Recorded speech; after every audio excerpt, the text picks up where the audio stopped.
Welcome to the Slop Temple. We pray this video helps. Use an iPhone or Apple Watch with wallet set and Face ID, Touch ID, or passcode enabled.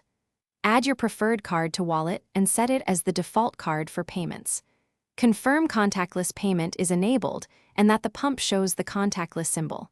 Some pumps require being very close to the reader, so hold your device within 3.5 inches of the contactless pad. Wait for the swipe or checkmark confirmation before you begin fueling or go back into the walk to your pump and note the pump number displayed on the screen near the keypad.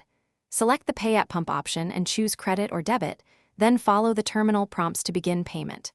The station may pre-authorize a hold of to 00 before fueling begins to verify funds. When you see the payment prompt, authenticate with Face ID, Touch ID, or passcode and hold the device to the reader until confirmed. After confirmation, lift the nozzle, select grade, and start fueling as usual.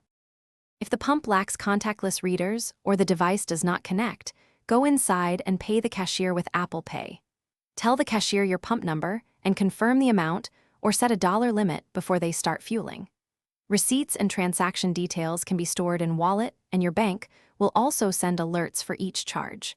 Pre-authorization holds usually release in 1 to 5 days depending on your bank and processing. If a charge seems wrong, contact your bank and the station immediately for resolution. Thanks for watching. Consider subscribing if we helped you.